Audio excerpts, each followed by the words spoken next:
Good morning, you badass motherfuckers. It's the All on Me, the morning drinking show. I'm your host, Greg. Getting back on this motherfucker once again. We get back on here. Why? Because we doing life, right? We doing life. If you can hear this, if you can breathe, if you can see, if you can move, right? You doing life today. What are you doing? Some of y'all ain't doing life. I know. Life's doing you.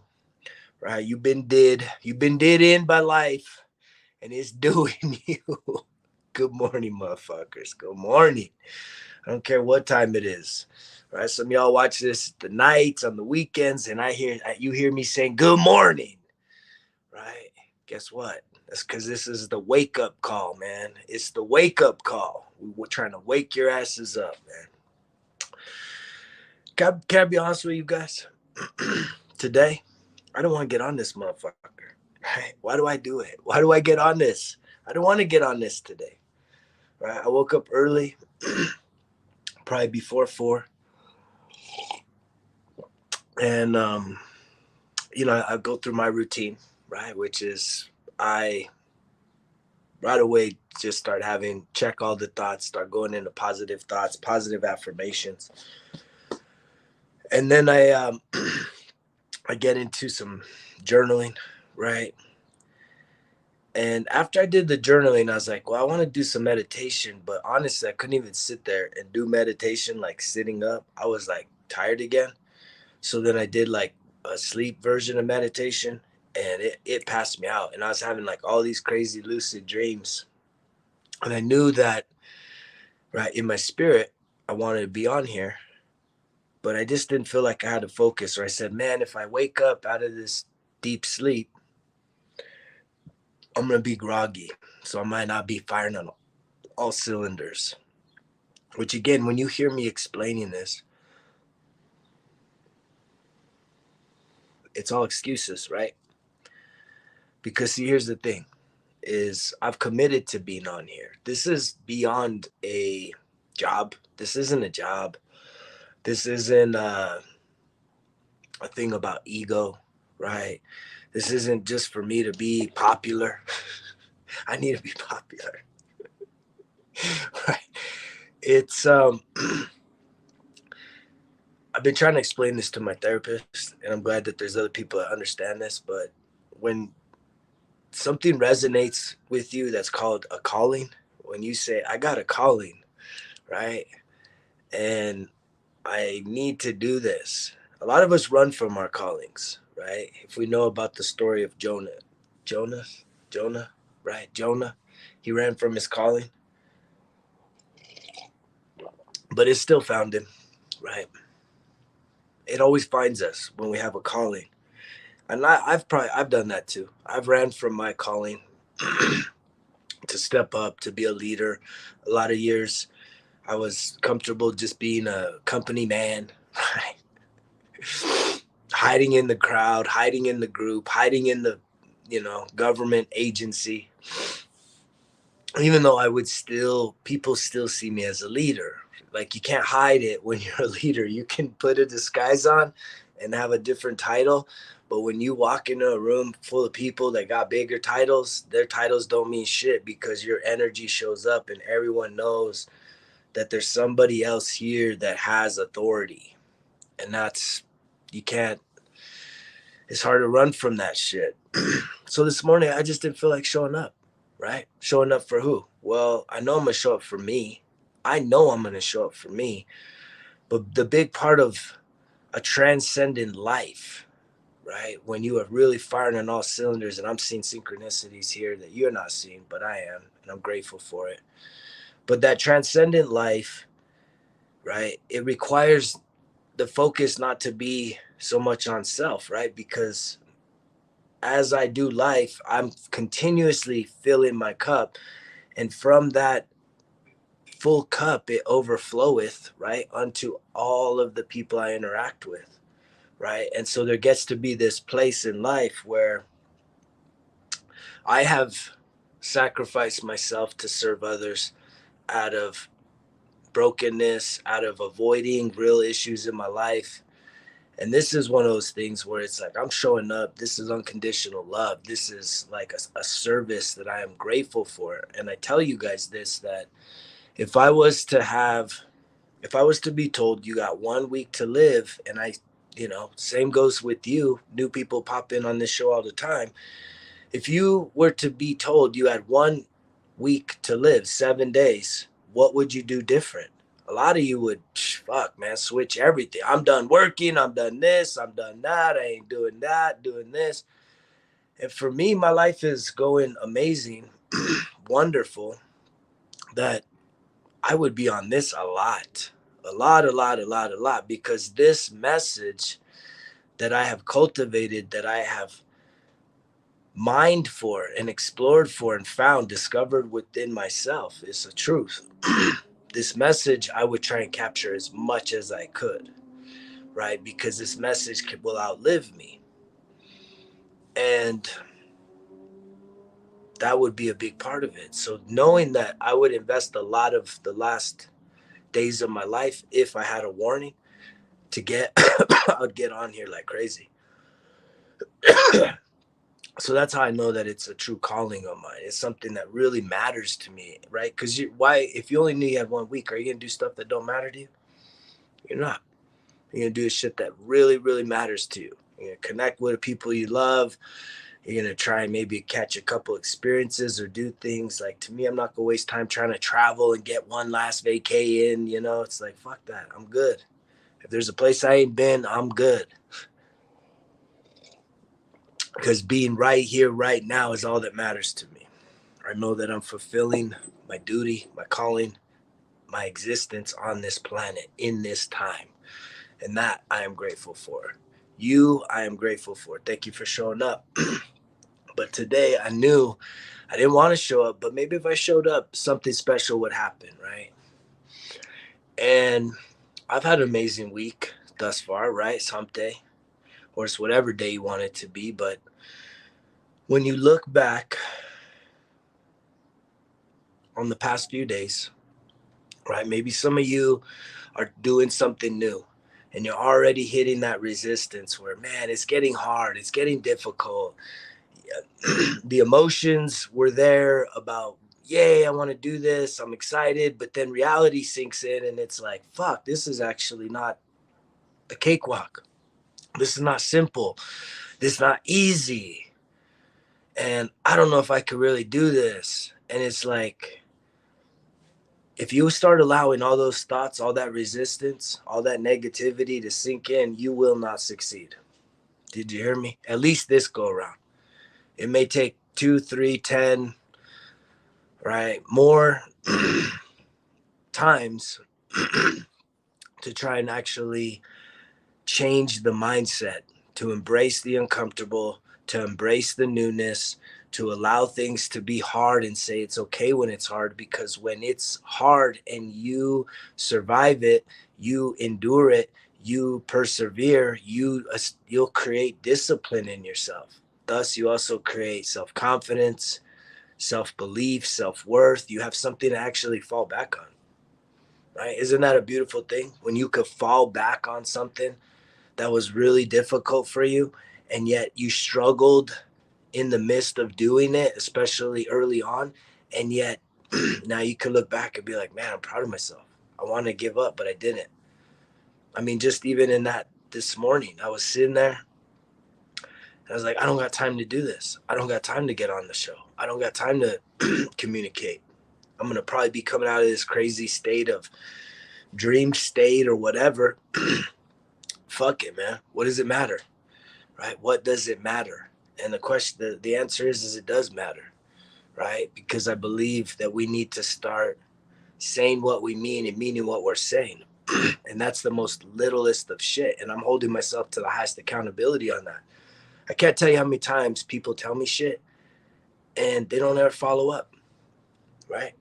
Who does that hurt? Does that hurt me or does that hurt them? It hurts them. It hurts you. If you're a person that says shit just passively or in a state of impulse or excitement, but then you don't really back it up and then you just kind of write it off and sweep it under the rug like, fuck it, man, that don't matter. right? Yes, it does.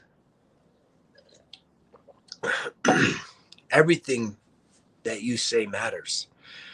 There's a guru out there, Sadhguru. He says that if you were to calculate all the words that you said yesterday, right, cut it in half, right? Because a lot of us, we say a lot more than we should because we don't really measure our words. We don't really measure what it is that we're saying.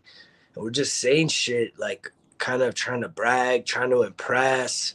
And especially if it's not really about ourselves, like at a very personal level. But when it is attached to us, like I'm struggling right now. I told someone I was going to go stop by a shop today. And I said it. I told this person on the phone, hey, man, he's a sales guy, right? I'm looking to buy something. I'm like, I'm going to stop by there tomorrow. I'll have time. And yet I want to do something else now. And so something even just as small as that, you guys, it matters. It matters what you tell people. You have to honor your words. That's your credibility. And so to tell this, even if I don't know this person, right? Even if he's just a salesperson, and even if I don't show up, I should at least do what? Call him, right? Reach back out, say, hey, man, I'm not going to be able to make it today. I have a change of plans. That's fucking admirable. That's noble, right? That's being a badass motherfucker, right? Is actually communicating to people when shit does change, right? You're entitled to that. But when you just ghost and leave them hanging as if somehow you're more important and you said something, but you ain't going to follow through, I'm telling you, we're all guilty of this. I'm at the top of that guilt board, but it's at least something I'm conscientious of and aware of right now, that I'm trying to reduce the words I say, reduce what I'm saying, so that I don't put promises out there, so that I don't commit to things that I don't truly follow up on. And so something like that is very small. But I've also told myself, well, I'm going to get back on here. I'm going to keep getting back on here. And I've kind of committed to what? Sundays, Wednesdays, Fridays. I used to do it every day, man. I couldn't do it every day. I think it's a little difficult. And so I'm very cautious right now that I've been this idea of doing a podcast, right? Which I've done podcasts in the past. This is sort of like a video cast. I'm not sure what you want to call it, live show. But I'm wanting to do, I'm feeling the show is reinventing itself into something else. And before I say, hey, I'm going to start XYZ in it, right? I want to do it and then figure it out, right? And then figure out what I'm committed to. Let it see what it is, instead of just start telling people, oh yeah, I'm going to do all this. How many people do we know that walk around and just, they talk about doing all this shit? Oh, I'm going to do this and I'm going to do that and I'm going to do this and I'm going to do that. And then we don't do shit. And most of the time we're telling it to ourselves, oh, I'm going to do that, or I can do that. I can do this, or I can't do that. I can't do this, right? Which is it? And I'll post this up soon, which is a picture on this hike I went on yesterday. And there's two different routes, right? There's a difficult route and there's an easier route.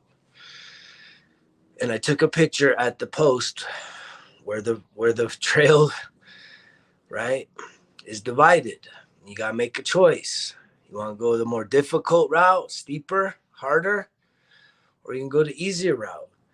And I think most people, psychologically, you think you're up for a challenge, right? Emotionally, you think that you're still young. You think you're still this youthful, strong person. Like when you see a boxer or fighter, you know, you feel like you could be in there kicking some ass. And it's like, man, you probably won't even last a half second, right? You see someone out there performing and not performing up to what your visual expectations are, and you think you could do it better, because a lot of these performers and high performance people, they make this shit look easy. They make the difficult look easy, myself included.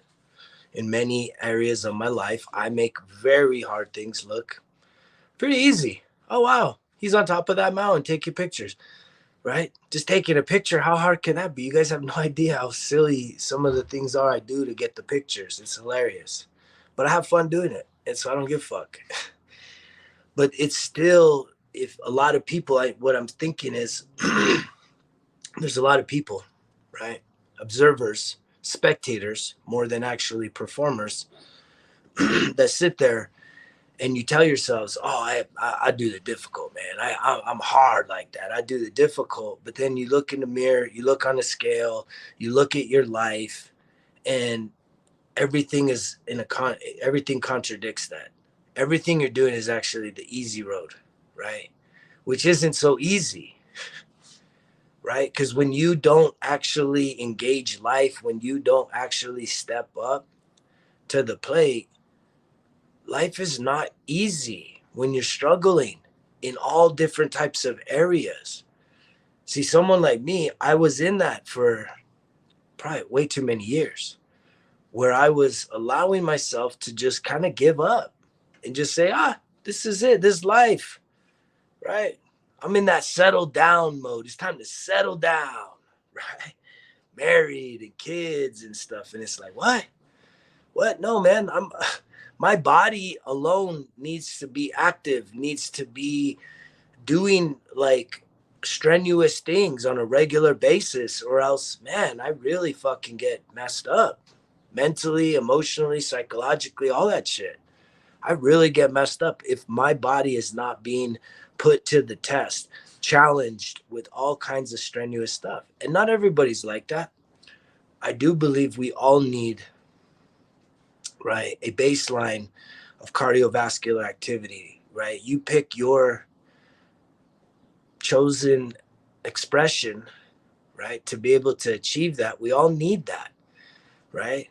But greater than even that, we need to like really realize what we're eating, what we're putting in our bodies, right? This health coaching thing is starting to kick off, and I have several people that I'm helping out right now, and it's interesting to hear the dialogue and the conversation happening about how challenging it is, right, to even allow our taste buds an opportunity to try new food, right? And one of the things that I just kind of let this conversation happen, where there was like the puke stuff and because bottom line, the food and the nutrition that's being presented to them is nutritious, right? It is healthy. It is truly healthy. And it is truly food that is going to help each of these people transform their lives. And they have set out goals that are really big, right? And maybe you have some goals that are really big. Maybe you want to change up your nutrition and transform who you are. But here's the thing is, you need to look at yourself right now with fucking honest, clear eyes and say, look, everything that you are a composite of everything that you eat right now. And if what you are right now is not the best that you version of yourself that you wish you could be, right? If you have low energy, right? If you're embarrassed to have people take full body pictures and you like the angles and the filters to at least appear that from here up, right, you still have some attraction to you, right? But anything like full body shots, you're so embarrassed of that stuff, right? But then you look at what you are consuming on a regular basis and it's not doing you any benefits. So then when someone else comes along, or even you get reached out by someone like me that says, hey, I can help you, you got to switch up, this is going to take a total transformation, it's scary. But then you say yes and you come up with a why. Why would I want to be a better version of myself? Why would I want to lose 50, 100, all this weight? And then you start down that path within the first week, 2, 3, and it starts getting difficult. Because why? Because a lot of our eating is based on our impulses, which is based on what? Our emotional triggers. When we're stressed out, when we're anxious, when we're feeling depressed, when we're feeling alone, when we're feeling angry, our eating gets triggered, right? Consuming unhealthy food is a go-to for so many people. And if we're honest with ourselves, I think almost just about every human, every adult in this country for sure has an eating disorder at some degree or another. Not a total eating disorder where you need to go to some kind of rehab or clinical, nutritional specialist, but it's just knowing that when you're anxious, when something is off in your emotions, right, you impulsively say, I need ice cream, I need chips, I need to go eat a burger, I need some some fast food real quick, I need some calories, I'm hungry, but you already know that you had already eaten. That's just observation. But again, it's that sense that we can't allow ourselves to try new things. And then it's like we see that other people have accomplished this. We should believe that we can accomplish it, but you have to know that the journey is not easy, right? I wake up every single day with some major intentions, and I got a bone to pick, and I got some shit to prove to who? Me. I'm not competing against anybody watching this show.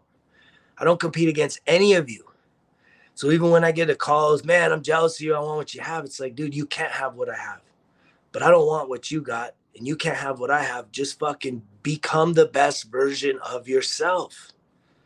That's a message for every single person, because you have gifts that I don't have. You have potential that I don't have, and vice versa. I've got some gifts that you don't have, but at least we all have this higher version of ourselves, right? That is probably a lot more equal, right? But a lot of us just resist it. We resist allowing ourselves to be disciplined, right? To switch up. Because why?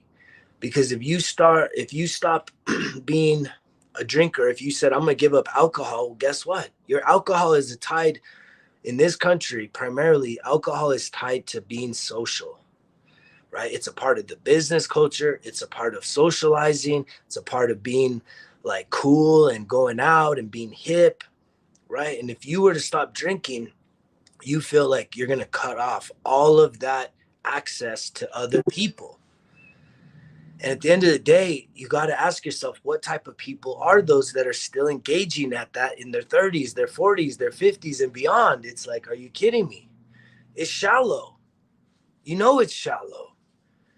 But if you were to give that up, right, let that go, then that gives you an opportunity to do what? To actually get to some deeper truths about what do you truly love to do? What are you really interested in? What would you love to learn about? What's something that you haven't done in a really long time because a relationship was keeping you locked down, right? Locked up, and you couldn't have the freedom to go and try new things. But if you had the freedom to go try those new things, what would they be? Because in those arenas, maybe not everybody has to be a drinker, right? Maybe people are going outdoors and hiking and being more healthier, or riding bicycles, or playing pickleball together. It's just like, man, there are so many groups of people out there doing things that does not involve drinking and getting wasted. But in many ways it does, because our society is plagued by it, because everyone's suffering on a certain level. But here's the thing. The choice is yours, whether you want it, whether you're up for the challenge of taking the more difficult, steeper path, or you want to continue down easy street. The choice is yours. Every choice that happens today is yours. A lot of us want to feel like, oh, someone broke my heart. No, they didn't. You broke your own heart. No one has ever broken your heart, right? Yes, has someone hurt you? Of course. We've all been hurt. But even that, what happens in even the hurt, right? We have expectations that are unmet. We project expectations, and people don't live up to our expectations. Thus, we feel the pain of people letting us down. But yet it was our expectations that weren't met. And that's like this whole nother level of really growth, is realizing that no one's ever broken your heart, right? No one can make you feel a certain way because they can't feel that. They can't say, I'm going to make you feel angry. I'm going to make you feel tired. I'm going to make you feel upset. I'm going to make you feel alone. No, we feel those things as a result of interactions. But guess what? The choice is yours, right? Someone could do something really fucking nasty, mean, and crazy to you, and you can still choose to just be at peace, right? Sure, are there going to be some repercussions? Absolutely. And some of this shit sounds like this is too much to ask. But what else is there? The choice is yours. If you continue to choose to be a victim when someone hurts you, then how do you ever get beyond the external having an impact on your life? Because it's your life. And yet your thoughts is what shapes most of your life. So if you have low self-confidence and you're always feeling like you're never going to break a cycle, you're never going to actually gain some traction, you're never going to have enough freedom or happiness or finances to be able to live out the dreams of your life, well, guess what? You're right. Because you continuously live a doubtful life. If you look at the things you do, you're playing scared, right? You're not on offense. You're not believing that anything is possible, that even things that are impossible are definitely possible. Think about it. Nothing that exists right now, this technology I'm using, anything around you right now has all come from thought. Do you guys accept that? Everything that exists right now, right? This phone did not exist without someone having an idea, right? The car that you're going to go to work or to the store or wherever you go today did not exist without someone having an idea before it existed. So what does that tell you? Anything that is to be created in the future is all going to come through new thought. Not everything has been created. And yet you have thoughts. So if you have negative thoughts, you're going to create negative experiences for yourself. That's why journaling is so powerful. Because you can then start to reprogram your mind to have positive thoughts for positive outcomes, right? But think about it. If you are wanting more out of life, you want to see more physical results, more 3D results in your life, it's all about your thoughts. You have to believe that these things can happen. But you can't just sit there and think yourself into the fucking dirt. You have to then have a vision and then also have a will to get up and to move and an intention to set, right? To say that you're willing to make these things come into reality. Because as you start to move around and start to take action, you're going to stir up things and you're going to learn, you're going to grow, and you're going to allow for there to be something greater in your life. I didn't want to get on here today, but I do want to get into life because I stick to my script, and my script goes along this every single day, right? And I'm grateful for you that continue to check in on this show, continue to get into this message, right? This conscientious philosophical conversation that I love having with people. I don't have time to talk about bullshit. I don't have time to talk about, who's cheated on who or fucking who's playing who this weekend or who's fighting who. I don't care about any of that. Zero. I would much rather talk about and hear about your life, your struggles, your successes, right? And the things you're doing, right? To win every single day, big or small, man. Big or small. The little changes stacked up over a long period of time create big results, motherfuckers. Because you know the drill. Results kill excuses. It's all on me.